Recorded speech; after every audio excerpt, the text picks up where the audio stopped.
স্বাধীনতার ৪৯তম বর্ষে বীর শহীদদের স্মরণ, সাভার জাতীয় স্মৃতিসৌধে সর্বস্তরের মানুষের শ্রদ্ধা, মুক্তিযুদ্ধের চেতনায় দেশ এগিয়ে নেয়ার অঙ্গীকার।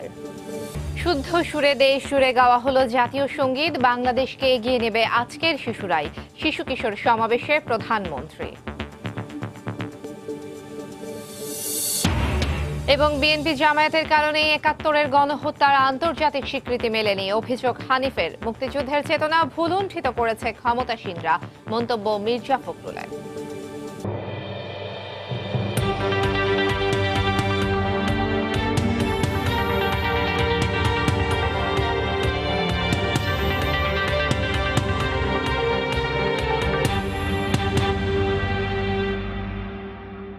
দেখছিলেন শিরোনাম, জনপদের সময়ে সঙ্গে আছি আমি তাহিয়া রুবাইয়াত অপলা।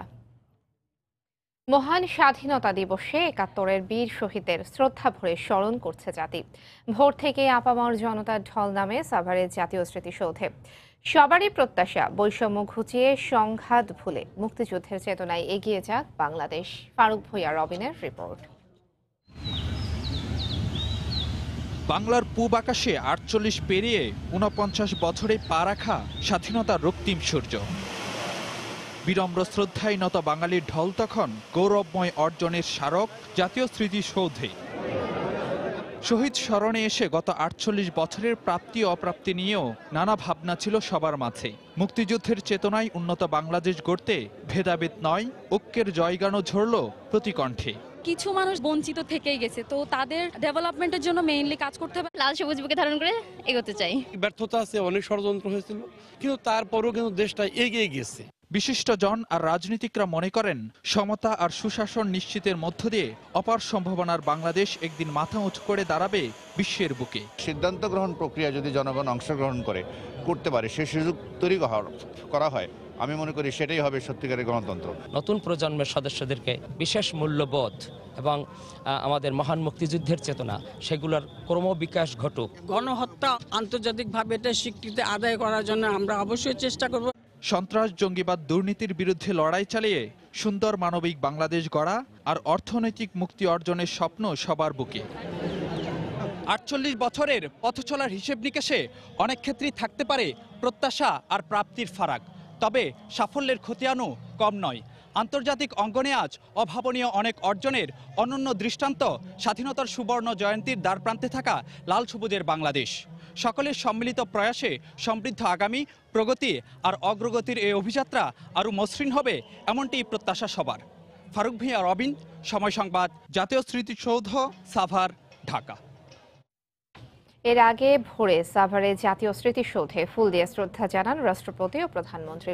আওয়ামী লীগের পক্ষ থেকে ফুল দেন দলীয় প্রধান শেখ হাসিনা। পরে আওয়ামী লীগ নেতারা বলেন, বিএনপি জামায়াতের অপপ্রচারের কারণেই এতদিনেও ৭১-এর গণহত্যার আন্তর্জাতিক স্বীকৃতি মেলেনি। দেবাশিস রায়ের রিপোর্ট। স্বাধীনতার অগ্নিমন্ত্রে উজ্জীবিত হয়ে বুকের রক্তে যারা লিখে গেছেন বাংলাদেশের নাম, শ্রদ্ধাবনত জাতির পক্ষে সেই শ্রেষ্ঠ সন্তানদের প্রতি শ্রদ্ধা জানান রাষ্ট্রপতি ও প্রধানমন্ত্রী। সশস্ত্র সালামে সম্মান জানানো হয় নাম না জানা মহাপ্রাণ শহীদদের। পরে দলের কেন্দ্রীয় নেতাদের নিয়ে শহীদ বেদিতে শ্রদ্ধা জানান আওয়ামী লীগ সভাপতি শেখ হাসিনা। সংসদের বিরোধী দল, জাতীয় সংসদের ডেপুটি স্পিকার, প্রধান বিচারপতি সহ রাষ্ট্রের বিভিন্ন প্রতিষ্ঠান ও সংস্থার ঊর্ধ্বতন কর্মকর্তারা শহীদ বেদিতে ফুল দেন। এ সময় আওয়ামী লীগ নেতা মাহবুবুল আলম হানিফ সাংবাদিকদের বলেন, বিএনপি অপপ্রচার না চালালে আরও আগেই ৭১-এ গণহত্যার আন্তর্জাতিক স্বীকৃতি মিলত। গণহত্যাকে ভিন্ন খাতে প্রভাবিত করার জন্য বা এই গণহত্যার তথ্য আলামত নষ্ট করার জন্য বিএনপি জামাত পরিকল্পিতভাবে গণহত্যা নিয়ে অনেক সময় বিতর্কিত প্রশ্ন তুলেছিল। তাদের ষড়যন্ত্রের কারণেই আমরা এখন পর্যন্ত এই গণহত্যার আন্তর্জাতিক স্বীকৃতি আমরা লাভ করতে পারি নাই। তবে আমরা বর্তমানে মাননীয় প্রধানমন্ত্রী জননেত্রী শেখ হাসিনার নেতৃত্বে আমরা এটা জোরালো দাবি করেছি। আমরা আশা করছি যে জাতিসংঘ আমাদের এই গণহত্যার স্বীকৃতি দেবে। এরপরেই জনতার ঢল নামে সৌধ প্রাঙ্গণে। যুদ্ধবিধ্বস্ত ধ্বংসস্তূপে অপশক্তিকে রুখে দেয়া অর্ধশতবর্ষী বাংলাদেশ আজ উন্নয়ন আর অগ্রযাত্রার নতুন বিস্ময়। গৌরব এবং আত্ম উপলব্ধির এই দিনে তাই বলাই যায় হার না মানা বাঙালি পৃথিবীর মানচিত্রে আজ সম্ভাবনার জানান দিচ্ছে সক্ষমতার নানান প্রশ্নে। শ্রদ্ধা জানাতে আসা এই উত্তরসূরিরা বলছেন, স্বাধীনতাকে আরও অর্থবহ করতে আজকের বাংলাদেশে সবচেয়ে জরুরি মুক্তিযুদ্ধের চেতনায় প্রগতির পথে ঐক্য আর সংহতির মেলবন্ধন। তবেই অর্জিত হবে পূর্বসূরিদের আজন্ম লালিত স্বপ্ন। পরে স্বাধীনতা দিবস উপলক্ষে ধানমন্ডিতে জাতির পিতা বঙ্গবন্ধু শেখ মুজিবুর রহমানের প্রতিকৃতিতে শ্রদ্ধা জানান প্রধানমন্ত্রী। এ সময় কেন্দ্রীয় নেতাদের পাশে নিয়ে আওয়ামী লীগের পক্ষ থেকেও শেখ হাসিনা শ্রদ্ধা জানান সর্বকালের সর্বশ্রেষ্ঠ বাঙালি শেখ মুজিবুর রহমানের প্রতি। দেবাশিস রায়, সময় সংবাদ, ঢাকা। জনপদের সময়ে আরো থাকছে। কুমিল্লায় স্বাধীনতা দিবসের অনুষ্ঠানে যাওয়ার পথে ট্রাক্টর চাপায় নবম শ্রেণীর ছাত্রী নিহত। ঢাকা চট্টগ্রাম সড়ক অবরোধ করে সহপাঠীদের বিক্ষোভ।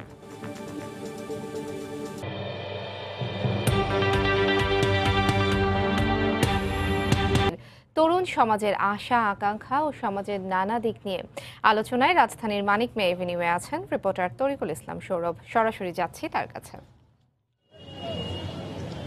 স্বাধীনতার সুবর্ণ জয়ন্তীর দোরগোড়ায় দাঁড়িয়ে বাংলাদেশ ৪৯তম বর্ষে পদার্পণ করলো বাংলাদেশ। প্রাপ্তি আর অপ্রাপ্তি এ বিষয়ে আমরা কথা বলবো। আমাদের সাথে আজকে দুজন অতিথি রয়েছেন চিত্রশিল্পী অধ্যাপক শাহজাহান আহমেদ বিকাশ, চেয়ারম্যান চারুকলা বিভাগ, ইউনিভার্সিটি অব ডেভেলপমেন্ট অল্টারনেটিভ ইউডা, এবং আমাদের সাথে আরও একজন রয়েছেন মেহেদি হাসান শোয়েব, সংস্কৃতি কর্মী। আপনাদের দুজনকেই আজকের অনুষ্ঠানে স্বাগত। স্যার, আপনাকে দিয়ে শুরু করি। ৪৯তম বর্ষে বাংলাদেশ, হাজার বছরের স্বপ্নে বাংলাদেশ পেয়েছিল ১৯৭১-এ। ৪৯তম বর্ষে প্রাপ্তিগুলো কি কি বলে মনে করেন আপনি? আসলে ১৯৭১ আমাদের জীবনে খুব গুরুত্বপূর্ণ একটি অধ্যায়। আর আপনি স্বাধীনতার কথা বলছেন, আজকে ৪৯তম স্বাধীনতা দিবসে আজকে মুক্ত পরিবেশে, বিশেষ করে এই মুক্ত জায়গায় আমরা কথা বলছি। আমি তো মনে করি স্বাধীনতার সবচেয়ে বড় অর্জন এটি যে আমরা মানিক মিয়া এভিনিউয়ের এই উন্মুক্ত চত্বরে বসে আমরা কথা বলছি। এটা একটা বড় স্বাধীনতা মনে হয়। আর এর পেছনে স্বাধীনতার কথা বলতে গেলে আমার মনে হয় যে এর পেছনের দিকে তাকানো উচিত, কারণ এই স্বাধীনতা এমনি আসেনি। আমরা যে স্বাধীনতা ভোগ করছি আজকে ৪৯তম স্বাধীনতা দিবসে, আমাদের ৭১ পরবর্তী আমাদের দেশের যেভাবে উন্নয়ন হয়েছে এবং আমরা স্বাধীনতা প্রাপ্ত হওয়ার পর আমরা যেভাবে আমাদের নিজেদেরকে তৈরি করেছি, আমাদের এক সময় হয়তো কিছুই ছিল না। যে সময় আমাদের হেনরি কিসিঞ্জার বলেছিলেন যে বাংলাদেশ আসলে একটা তলাবিহীন ঝুড়ির মতো, কিন্তু আজকে ৪৯তম এই স্বাধীনতা দিবসে আমরা দেখতে পাচ্ছি আমাদের দেশ অনেকটা এগিয়ে গেছে এবং আমরা অনেকটা মধ্যমায়ের দেশে পরিণত হয়েছি এবং আমাদের দেশের শিল্প, সাহিত্য, সংস্কৃতি, শিক্ষা সমস্ত কিছুতে আমাদের যে অগ্রগতি হয়েছে, আমি তো মনে করি আমাদের স্বাধীনতার সুফল আমরা ভোগ করছি এভাবে। আর এখন আমরা কোনোভাবেই কোনো সাইডে আসলে পেছনে পড়ে নেই। সবচেয়ে বড় কথা হচ্ছে যে আমরা এই স্বাধীনতায় যেভাবে আমরা অর্জন করেছিলাম, আমাদের এদেশের ৩০ লক্ষ শহীদের বিনিময়ে এবং আমাদের প্রায় ৩ লক্ষ মা বোনের সম্ভ্রমের বিনিময়ে আমরা এই স্বাধীনতা অর্জন করেছিলাম। আজকে এই রাজপথ, বিশেষ করে স্বাধীনতা দিবসের আগের দিন ২৫শে মার্চ খুব গুরুত্বপূর্ণ অধ্যায়। আমরা ২৬শে মার্চকে খুব গুরুত্বপূর্ণ বলে আমরা যেভাবে দেখছি, একই সাথে ২৫শে মার্চ যে গণহত্যার কালরাত হিসেবে চিহ্নিত হয়ে আছে আমাদের মাঝে, এটিকেও আমার কাছে মনে হয় খুব তাৎপর্যপূর্ণ এবং এই বিষয়টিও আমাদের কাছে অনেক গুরুত্বপূর্ণ বলে আমরা নিজেরা বিশ্বাস করি এবং এটিকে ধারণ করছি। এবং সেখান থেকেই সেই কষ্টবোধই আমাদেরকে আরেকটু এই আজকে ২৬শে মার্চ স্বাধীনতা দিবসকে উদযাপন করার ক্ষেত্রে অনেকটা বেশি আরো উজ্জীবিত করে এবং আনন্দিত করে। সত্যিকার অর্থে এই যে ১৯৭১ সালের এই মাসেই স্বাধীনতা অর্জন করেছিল বাঙালি, কিন্তু নানা ঘটনা প্রবাহ পেরিয়ে আসতে হয়েছে। ১ তারিখের ঘটনা প্রবাহ যেখানে দেখেছি যে সাধারণ পরিষদের যে সমাবেশটা ছিল সেটি স্থগিত করা হয়েছে। ৭ই মার্চের বঙ্গবন্ধু ভাষণ দিয়েছেন, সেটি কিন্তু পুরো বাঙালিকে আন্দোলিত করেছে। আপনি একজন তরুণ সংস্কৃতি কর্মী, সেই ভাষণ এখনো কিন্তু বেজে চলে বাঙালির অন্তরে। আপনার ভিতরে সেটি কিভাবে আন্দোলিত করে? আমার ভেতরে আন্দোলিত করে নিশ্চিতভাবেই, অসাধারণভাবে। শুধু আমার ভেতরে না, সংস্কৃতি কর্মী হিসাবে যারা প্রগতিশীল রাজনীতির চেতনাকে ধারণ করে, মুক্তিযুদ্ধকে ধারণ করে, তাদের ভেতরে এই ভাষণ, বঙ্গবন্ধুর প্রতিটি শব্দই আন্দোলিত করে আমাদেরকে। কিন্তু একটু অন্য দিকেও দেখা প্রয়োজন আছে আমার কাছে মনে হয়। আমরা শুধুমাত্র নিজেদের জগৎটাকে বেশি দেখি। এই রকম কোনো গবেষণা আমাদের কাছে নেই। বাংলাদেশের এই ধরনের জরিপ বা গবেষণা হয় না যে কত শতাংশ মানুষ প্রগতিশীল চেতনাকে ধারণ করে। এটি খুব জরুরি আমার কাছে মনে হয়, কারণ সামাজিক যোগাযোগ মাধ্যমের সাম্প্রতিক সময় যে গণজোয়ার, সেখানে আমরা দেখি একটা প্রগতিশীল চেতনার বক্তব্য আসলে তার বিপরীত বক্তব্য অনেক বেশি আসে, এবং সেইখানে অনেক আক্রমণাত্মক ভাবে কথা বলা হয়। বঙ্গবন্ধুকে ছোট করে কথা বলতে বাধে না। মুক্তিযুদ্ধের ইতিহাসকে বিকৃতি করার কাজ তো অনেক আগেই শুরু হয়েছে। স্বাধীনতার ঘোষণাকে ছিনতাই করে নেওয়ার চেষ্টা হয়েছে। সেইটা এখনো একটা বড় অংশের তরুণেরা সামাজিক যোগাযোগ মাধ্যমে দেখা যায় যে সেই কাজটি তারাও করে চলেছে। সুতরাং এটি খুব গুরুত্বপূর্ণ যে আসলে আমি এই চেতনাটি ধারণ করছি বা আমাকে আন্দোলিত করছে মানেই সমগ্র তরুণ সমাজকে করছে এমন না। তরুণ সমাজের ভিতরে সামগ্রিকভাবে কি হচ্ছে এটি নিয়ে এক ধরনের গবেষণা খুব জরুরি বলে আমি মনে করি। স্যার, আপনি তো অধ্যাপনার সাথে যুক্ত আছেন, আপনার শিক্ষার্থীরা মানে এই মুক্তিযুদ্ধ সম্পর্কে জানতে আগ্রহী হয় কিনা, এবং তারা আসলে এই বিষয়গুলোর সাথে কিভাবে যুক্ত হয়, আপনি কি মনে করেন? অবশ্যই তারা খুবই আগ্রহী। একই সাথে আমাদের শিক্ষার্থীরা যতটা আগ্রহী হবে তার সাথে আমাদের পাঠ্যক্রম কতটুকু সেই দেশপ্রেম, মুক্তিযুদ্ধ এবং আমাদের বঙ্গবন্ধুর প্রতি কতটুকু মনোযোগ রেখে আসলে সেই পাঠ্যক্রমগুলো তৈরি করা হয়, এটাও খুব গুরুত্বপূর্ণ বিষয়। তবে আমরা দেখেছি যে আমাদের এই প্রজন্মের যারা শিক্ষার্থী, তারা প্রচণ্ড তাদের মধ্যে দেশপ্রেম রয়েছে, এবং তারা বিভিন্ন সময় বিভিন্ন সাংস্কৃতিক কর্মকাণ্ডে বেশি আমরা লক্ষ্য করি, যেগুলো তারা যেখানেই সুযোগ পায় সেখানে তারা বাংলাদেশের মুক্তিযুদ্ধের সঠিক ইতিহাস এবং বাংলাদেশকে যেভাবে বাংলাদেশকে ধারণ করছে তারা, এর মধ্য দিয়ে দেখা যায় যে এই তরুণরাই আসলে প্রকৃত বাংলাদেশ, এবং তারা বাংলাদেশকে সত্যিকারভাবেই বিশ্বাস করে। এবং আমি দেখেছি আমার ব্যক্তিগতভাবে, আমি যে বিশ্ববিদ্যালয়ে কাজ করছি, আমার বিশ্ববিদ্যালয়ে আমি 2003 সাল থেকে এই মানিক এভিনিউ এর এই বিশাল রাস্তায় 25শে মার্চ সূর্যাস্ত থেকে 26শে মার্চ সূর্যোদয় পর্যন্ত, এই 25শে মার্চের যে গণহত্যার কাল রাত, সেই রাতে যে মানুষকে যেভাবে হত্যা করা হয়েছিল তার উপর পথচিত্রাঙ্কনের আয়োজন করে থাকি আমরা। এখন পর্যন্ত চলছে, যে গতকালও আমাদের এই আয়োজন ছিল এবং আজকে সকাল পর্যন্ত সেটি চলেছে। এবং এখানে আমাদের বিশ্ববিদ্যালয়ে প্রায় 5 শতাধিক শিক্ষার্থী এখানে অংশগ্রহণ করে। এছাড়াও বাংলাদেশের বিভিন্ন চারুকলা প্রতিষ্ঠানের শিক্ষার্থীরা, শিক্ষকরা, শিল্পী সবাই সেখানে উপস্থিত হন। মজার বিষয় হচ্ছে যে আমরা সারা রাতব্যাপী এখানে যখন ছবি আঁকার কাজটা করি, তখন সাধারণ মানুষ তারা লাল এবং কালো রং দিয়ে ছবি আঁকতে চায়, এবং তারা বিশ্বাস করে যে এর অধিকার তার আছে, এবং সেই ভালোবাসার অধিকার, দেশপ্রেমের অধিকার, এবং তার প্রকাশ করতে চায় যে তারা কতটা রক্তের বিনিময়ে, কতটা কষ্টের বিনিময়ে অর্জিত এই স্বাধীনতা, সেটি তারা প্রকাশ করতে চায়। এবং তারা ছবি আঁকতে না পারলেও তারা যেভাবে চেষ্টা করে, এতে আমরা খুব আনন্দিত হই, এবং আমরা এই পরিবেশটি তৈরি করার চেষ্টা করছি। আর আমরা দেখছি যে তরুণ প্রজন্ম এখন আর ভুল পথে যাওয়ার সুযোগ নেই। আমাদের যারা মুক্তিযুদ্ধের সময় যারা মুক্তিযুদ্ধের বিরোধী শক্তি ছিল, সেটা সংখ্যায় খুবই কম ছিল। এখন কিন্তু সংখ্যায় অনেক কম, কিন্তু তারপরেও আমার কাছে মনে হয় যে একটু আগে উনি বললেন যে আমাদের এই মুক্তিযুদ্ধের চেতনা বা এই জায়গায় কি পরিমাণ মানে মানুষ আছে যাদেরকে চিহ্নিত করা প্রয়োজন, যারা মুক্তিযুদ্ধ চেতনাকে ধারণ করে এবং মুক্তিযুদ্ধের প্রোগ্রেসিভ অ্যাটিটিউড যাদের মধ্যে। তো এইটা আমার মনে হয় যে আমরা আসলে সবাই মুক্তিযুদ্ধের পক্ষে, হাতে গোনা কয়েকজন হয়তো এরকম থাকতে পারে। আবার ফিরবো আপনার কাছে। আমাদের যে মুক্তিযুদ্ধটা ছিল সেটি রাজনৈতিক সংগ্রাম তো ছিল, এর পাশাপাশি কিন্তু আমরা দেখেছি যে সাংস্কৃতিক সংগ্রামও ছিল। তো আজকের যে সংস্কৃতি কর্মী, তারা সমাজ এবং রাষ্ট্রের কাঠামোয় প্রাণ সঞ্চার করতে পারছে কি, আপনি কি মনে করেন? পারছে। আজকে এখনকার সময় যতটুকু যা কিছু হচ্ছে তার পেছনে সংস্কৃতি কর্মীদের একটা বিশাল ভূমিকা আছে। সংস্কৃতি কর্মীরা সব মিলে মুক্তিযুদ্ধের চেতনার যেই জায়গাটি, সেটিকে ধারাবাহিকভাবে প্রবাহিত করে যাওয়ার কাজটি এটি সারা বাংলাদেশে সংস্কৃতি কর্মীরাই করছে। দিবস ভিত্তিক কাজগুলো যেমন হয়, দিবসের বাইরেও সারা বছর ধরে একটা সংস্কৃতি কর্মী যেই যা যা প্রস্তুতি নেয় তার সকল কাজই মূলত এই প্রগতিশীল চেতনা এবং মুক্তিযুদ্ধের চেতনাকে ধারণ করে নিয়ে যাওয়ার জন্য। সুতরাং তার একটা প্রভাব তো রাষ্ট্র কাঠামোতে অবশ্যই পড়ে। উন্নয়ন বলেন, গণতন্ত্র বলেন, যা কিছুই বলেন, এই সব কিছুর পেছনে সংস্কৃতি কর্মীদের ভূমিকা সকল সময় ছিল।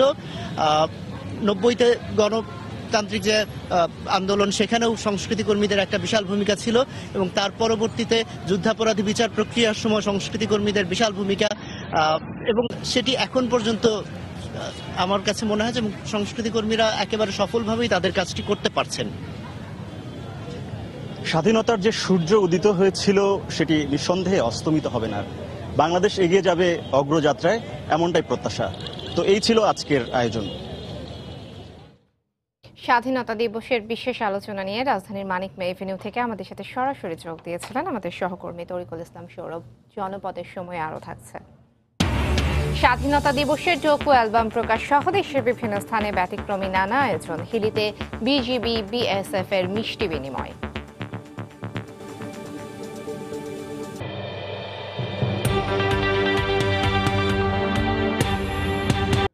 বর্তমান সরকার মুক্তিযুদ্ধের চেতনা ভুলুণ্ঠিত করেছে বলে মন্তব্য করেছেন বিএনপির মহাসচিব মির্জা ফখরুল ইসলাম আলমগীর। আর গণফোরামের সভাপতি ডক্টর কামাল হোসেন বলেছেন, দেশের জনগণের মুক্তির জন্য দরকার ঐক্যবদ্ধ আন্দোলন। সাভারে জাতীয় স্মৃতিসৌধে ফুল দিয়ে শ্রদ্ধা জানানো শেষে সাংবাদিকদের তারা একথা বলেন।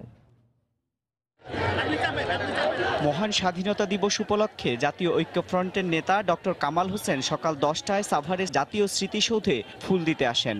শ্রদ্ধা জানানো শেষে তিনি বলেন, জনগণের মুক্তির জন্য দরকার ঐক্যবদ্ধ আন্দোলন। আন্দোলনের মধ্যে দিয়ে এখনকার গণতান্ত্রিক সমাজ ব্যবস্থা, শাসন ব্যবস্থা আমরা প্রতিষ্ঠা করেছি, কিন্তু এটাকে কার্যকর করার জন্য, বাস্তবে রূপান্তরিত করার জন্য 16 আনা আন্দোলন চালিয়ে যেতে হবে এবং জনগণের ঐক্যকে আরও সুসংগত করে যেতে হবে। এর আগে বিএনপির মহাসচিব মির্জা ফখরুল ইসলাম আলমগীর দলের সিনিয়র নেতাদের নিয়ে স্মৃতিসৌধে শ্রদ্ধা জানান। পরে তিনি সাংবাদিকদের বলেন, আওয়ামী লীগ সরকার স্বাধীনতার চেতনাকে ভুলুণ্ঠিত করেছে। যে আদর্শকে সামনে নিয়ে আমরা মুক্তিযুদ্ধে ঝাঁপিয়ে পড়েছিলাম, জাতি ঝাঁপিয়ে পড়েছিল, আজকে সেই চেতনা এবং আদর্শ সম্পূর্ণভাবে ভুলুণ্ঠিত হয়েছে। গণতন্ত্রকে হত্যা করে আজকে দেশে একদলীয় শাসন ব্যবস্থা প্রতিষ্ঠা করবার জন্য এক চক্রান্ত প্রায় প্রতিষ্ঠা লাভ করতে চলেছে। পরে সকাল 10টার দিকে সাবেক রাষ্ট্রপতি জিয়াউর রহমানের সমাধিতে ফুল দিয়ে শ্রদ্ধা জানান বিএনপি নেতারা। এ সময় বিএনপি মহাসচিব বলেন, আন্দোলন ছাড়া বেগম জিয়ার মুক্তি সম্ভব নয়। আমরা আজকের এই দিনে অঙ্গীকার করেছি যে আমরা দেশ ও নেত্রীর মুক্তির জন্য সমস্ত জনগণকে সঙ্গে নিয়ে আমরা আন্দোলন করব, গণতন্ত্রের মুক্তির জন্য আন্দোলন করব। বর্তমান সরকার দেশের সব প্রতিষ্ঠানকে ধ্বংস করে দিয়েছে বলেও অভিযোগ করেন মির্জা ফখরুল। গণতন্ত্রের মুক্তির জন্য ইমার আমিন, সময় সংবাদ, ঢাকা। কুমিল্লায় স্বাধীনতা দিবসের অনুষ্ঠানে যোগ দিতে যাওয়ার পথে ট্রাক্টর চাপায় 9ম শ্রেণীর এক ছাত্রী নিহত হয়েছে। এই ঘটনার প্রতিবাদে ঢাকা চট্টগ্রাম মহাসড়ক অবরোধ করে বিক্ষোভ করেছেন সহপাঠী সহ এলাকাবাসী। এ ঘটনায় হত্যা মামলা হবে বলে জানিয়েছেন পুলিশ সুপার। এদিকে একই মহাসড়কে লেগুনা উল্টে 10ম শ্রেণীর আরেক ছাত্রী নিহত হয়েছে। স্বাধীনতা দিবসের অনুষ্ঠানে যোগ দেওয়া হলো না স্কুলছাত্রী মাহমুদা আক্তার ইয়াসমিনের। মঙ্গলবার সকালে কুমিল্লার চান্দিনা উপজেলার কুটুম্বপুর উচ্চ বিদ্যালয়ে স্বাধীনতা দিবসের অনুষ্ঠানে যোগ দিতে যাচ্ছিল 9ম শ্রেণীর ছাত্রী ইয়াসমিন। পথে চান্দিনা আঞ্চলিক সড়কে গ্যাস ফিল্ডের ট্রাক্টরের চাপায় নিহত হয় সে। ঘটনার পরপরই চালককে আটক ও ট্রাক্টরটি জব্দ করা হয়। যে মারছে ইচ্ছা করে, হেয়ার আল্লাহ, হেয়ার বিচার আমি চাই। আমার স্বপ্ন ছিল যে বোন ডাক্তার হবে। ড্রাইভারটা গাড়ির রাস্তাটা এদিকে জায়গা থেকে এদিক দিয়ে গাড়িটা নিছে না, মানে আমাদের সাথে লাগাইয়া গাড়িটা আনছে। এই ঘটনার প্রতিবাদে ঢাকা চট্টগ্রাম মহাসড়ক অবরোধ করে বিক্ষোভ করে সহপাঠী সহ এলাকাবাসী। অবরোধকারীদের উপর লাঠিচার্জ করে পুলিশ। এতে এক শিক্ষার্থী আহত হয়। পুলিশ আমাদের ছাত্রদের মারছে, মাথায় ফাটাইছে, পিঠে পানি ফেলাইছে। সুষ্ঠু বিচার চাই, আমরা নিরাপদ সড়ক চাই। আমরা আমাদের আর কোনো মা বোনদের জীবন হারাতে চাই না আমরা। তবে অভিযোগ অস্বীকার করেছে পুলিশ। বাড়ি দিতে একজনের কথা বলছে, কিন্তু এটা কে দিচ্ছে না দিচ্ছে সেটা সে আসলে সুনির্দিষ্ট কিছুই করতে পারে নাই। খবর পেয়ে ঘটনাস্থল পরিদর্শন করেন পুলিশ সুপার ও জেলা প্রশাসক। তার পরিবারের যে কোনো বিষয়ে আমার উপজেলা নির্বাহী অফিসার, উপজেলা চেয়ারম্যান এবং ইউনিয়ন পরিষদ চেয়ারম্যান, ওসি সাহেব সবাই থাকবে তার পরিবারের পাশে। যে লিঙ্ক রুটটা হবে 1 তারিখে, এই লিঙ্ক রুটটা মাহমুদার নামে হবে। এ ঘটনায় নিহতের মা বাদী হয়ে চান্দিনা থানায় একটি হত্যা মামলা করেন। শাহরিয়ার জামান দ্বীপ, সময় সংবাদ, কুমিল্লা। গোপালগঞ্জ সদর উপজেলা নির্বাচনের ভোট পুনর্গণনার দাবিতে দ্বিতীয় দিনের মতো সড়ক অবরোধ করে বিক্ষোভ করছেন 2 চেয়ারম্যান প্রার্থীর সমর্থকরা। এতে যান চলাচল বন্ধ রয়েছে। পুলিশ জানায় সকালে গোপালগঞ্জ, পয়সারহাট, টেকেরহাট আঞ্চলিক সড়কে বিক্ষোভ মিছিল করেন পরাজিত 2 চেয়ারম্যান প্রার্থী মাহমুদ হোসেন দীপু ও SM শাহ আলমের সমর্থকরা। এ সময় টায়ার জ্বালিয়ে ও গাছের গুঁড়ি ফেলে সড়ক অবরোধ করেন তারা। এতে যান চলাচল বন্ধ হয়ে যায়। দাবি আদায় না হওয়া পর্যন্ত আন্দোলন অব্যাহত রাখার ঘোষণা দেন বিক্ষুব্ধরা। রোববার সদর উপজেলা পরিষদ নির্বাচনে ভোট গ্রহণ হয়। এতে বেসরকারিভাবে নির্বাচিত হন শেখ লুৎফর রহমান বাচ্চু। ফলাফল প্রত্যাখ্যান করে ভোট পুনর্গণনার দাবি জানান পরাজিত প্রার্থী মাহমুদ হোসেন দীপু ও SM শাহ আলম। আবারও স্বাধীনতা দিবস উদযাপনের খবর। শহীদ বেদিতে ফুল দেয়া ও কুচকাওয়াজের বাইরেও দেশের বিভিন্ন স্থানে ভিন্নধর্মী নানা আয়োজনে সম্মান জানানো হয় ৭১-এর বীর সেনানীদের। আয়োজনে ছিল মুক্তিযোদ্ধা ডোকো অ্যালবাম প্রকাশ, স্বাধীনতা বইমেলা ও রক্তদান সহ নানা কর্মসূচির আয়োজন। রিপোর্টার ও জেলা প্রতিনিধিদের পাঠানো তথ্য, ছবিতে রিপোর্ট। মহান স্বাধীনতা যুদ্ধে অংশগ্রহণকারী বীর মুক্তিযোদ্ধাদের সম্মানে কুড়িগ্রামে 16 ইঞ্চি দৈর্ঘ্য ও 12 ইঞ্চি প্রস্থের একটি ডোকো অ্যালবামের মোড়ক উন্মোচন করেন জেলা প্রশাসক সুলতানা পারভিন। বীরগাথা নামের এই ডোকো অ্যালবামে 30টি খণ্ডে জেলার 9টি উপজেলার 2730 জন জীবিত মুক্তিযোদ্ধার ছবি সহ বিভিন্ন তথ্য লিপিবদ্ধ করা হয়েছে। আমরা মুক্তিযোদ্ধার স্বীকৃতি পাইছি, এই জন্য সরকারের কাছে আমরা অনেক অনেক ধন্যবাদ। আমাদের বীরগাথা দিয়েছেন সেটা অত্যন্ত গুরুত্বপূর্ণ এবং আমাদের জন্য অত্যন্ত আনন্দের। মুক্তিযোদ্ধারা আমাদের এক একজন তারকা, এই তারকাগুলো আমরা প্রতিনিয়তই হারাচ্ছি। তো তাদেরকে স্মৃতিতে ধরে রাখার জন্য বীরগাথা ডকুমেন্টারি প্রকাশ করেছি। আলোকিত মানুষ চাই স্লোগানে বিশ্ব সাহিত্য কেন্দ্রের আয়োজনে মাদারীপুরে আয়োজন করা হয় 4 দিন ব্যাপী বইমেলা। স্বাধীনতা দিবস উপলক্ষে মেলায় দেশি বিদেশি লেখকদের প্রায় 4000 বই পাওয়া যাচ্ছে। মুক্তিযুদ্ধ ভিত্তিক বই আছে এবং নতুন অনেক বই রয়েছে।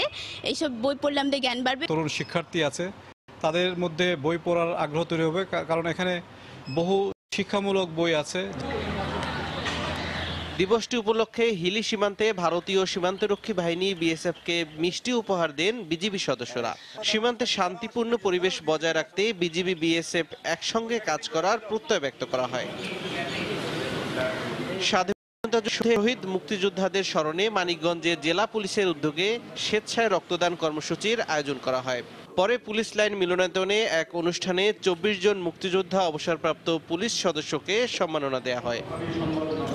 তৌফিক মাহমুদ, সময় সংবাদ। এই পর্যায়ে শিরোনামগুলো জানিয়ে দিচ্ছি আরো একবার।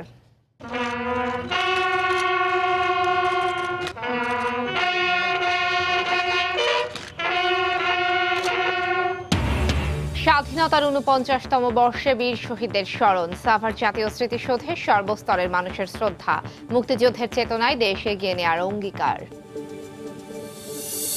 শুদ্ধ সুরে দেশ জুড়ে গাওয়া হলো জাতীয় সঙ্গীত, বাংলাদেশকে এগিয়ে নেবে আজকের শিশুরাই, শিশু কিশোর সমাবেশে প্রধানমন্ত্রী।